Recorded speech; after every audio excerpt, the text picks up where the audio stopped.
get to Bailey, and it was knocked down by Kevin Smith. He had a lot of time to get there. In the red zone, Cowboys have 3 touchdowns and a field goal in 4 times. That's perfect.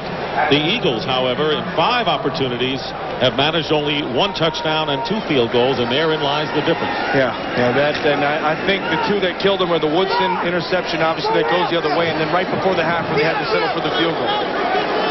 3rd down and 15. Cunningham is sacked. 3rd sack for Charles Haley today, and as he played big. The man always plays well.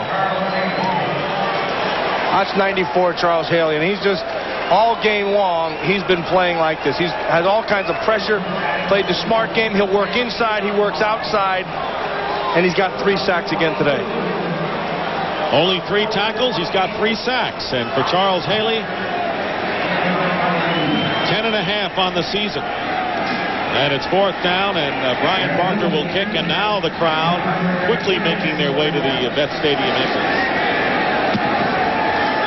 Kevin Williams on the kick return. Gets to the 45-yard line with 2:17 remaining.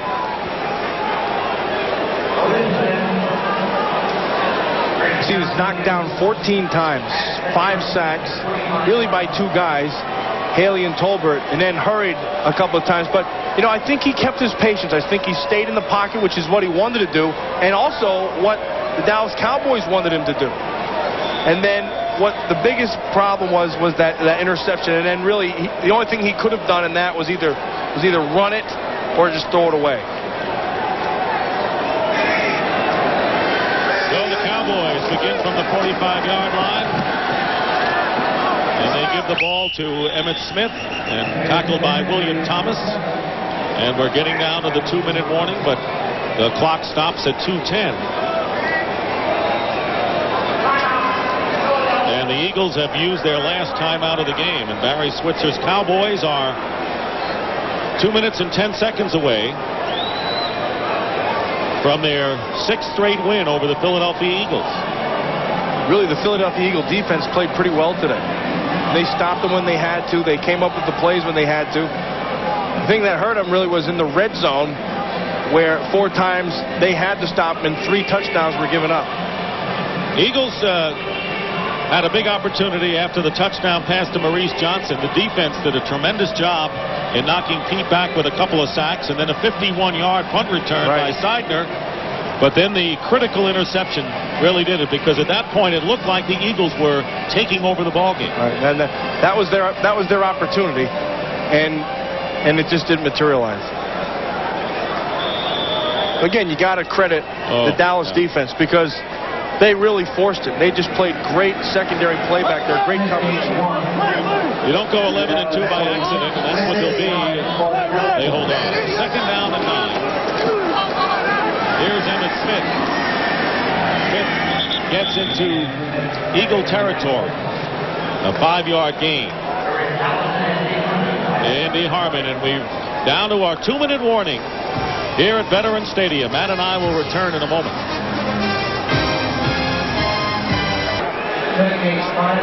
Jeff Fisher is. Troy Aikman will be back next week. 3rd down and 4 at the 49-yard line. Here's Emmitt Smith, and he won't get enough yardage. He's over 90, though, for the game. Vaughn Johnson on the tackle, so it's 4th down. The Eagles can't stop the clock. They're out of timeouts. I will say this, those are the best the Eagles have played in the last month. I think their offensive line played pretty well today. I think Cunningham had himself a pretty good football game. They couldn't beat the flag, and they couldn't beat Michael Irvin. And the Miller Lite player of the game is Michael Irvin, with 4 catches for 117 yards and a touchdown, and has gone over the 1,000-yard mark for the 4th straight year. Yeah, and when they needed the big play, they knew Michael would give it to him, so they just threw the ball up high and let him go get it.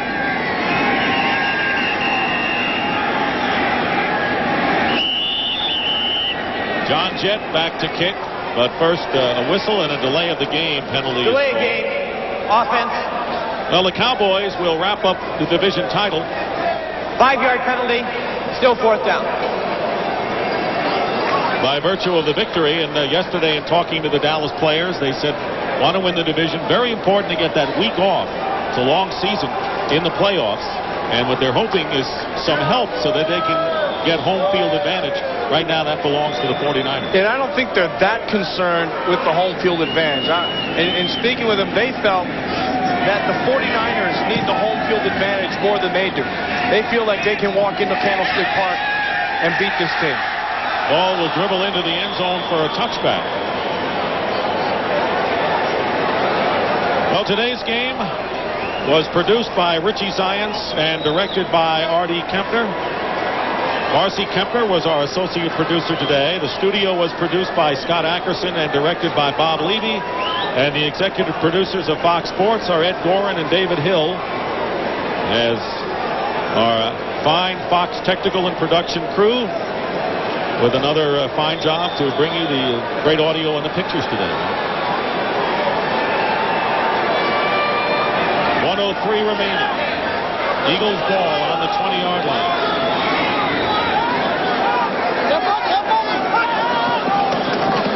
They're out of timeouts. Pass is completed to Calvin Williams with Bill Bates covering on the play. They got 6 on that one. Jerry Jones, who was here, there was some question because his father, J.W. Pat Jones, is in a Springfield, Missouri hospital after suffering a heart attack. And there was some question as to whether Jerry Jones would see his team play or miss it for the first time. And on the deflection, the pass is caught by Calvin Williams, and he gets to midfield. And all of us here at Fox Sports wish Jerry Jones and his family well. 24-yard gain with Woodson on the stop. Rodney Peete with the win today in his first start. Jason Garrett on Thanksgiving Day, and Troy Aikman will come back next Saturday. And Pete did what he had to do. Just had to be patient. Cunningham to Walker. Good blocking by Barnett, and Walker gets inside the 5 as time runs out. And that'll do it for Matt Millen. I'm Dick Stockton saying so long from Veterans Stadium with the final score. The Dallas Cowboys, again NFC East champions, 31. The Philadelphia Eagles, who have lost for the 4th straight time, 19. You are watching Fox Sports coverage of the National Football League.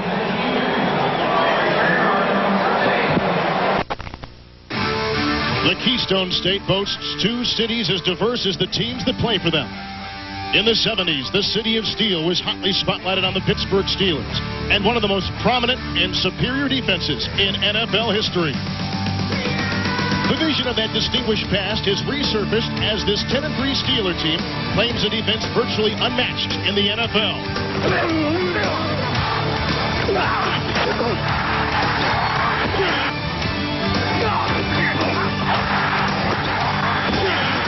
This defense has brought nothing but smiles to the city as the success of those glory years just might return sometime very soon. In Philadelphia, a final bell is about to ring. Last week's loss to the Dallas Cowboys has emphasized to this team a sense of urgency, a sense of necessity, where these Eagles try to put 4 consecutive losses behind them and get back on the winning track in their final surge for the NFC playoffs. Today, the focus is on Pennsylvania, the Steelers, and the Eagles. Next.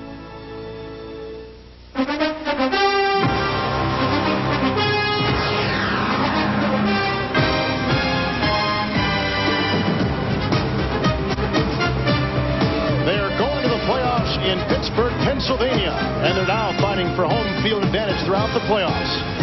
Fox Television Sports welcomes you to cold and frigid Pittsburgh, Pennsylvania, as today the Philadelphia Eagles take on the Pittsburgh Steelers.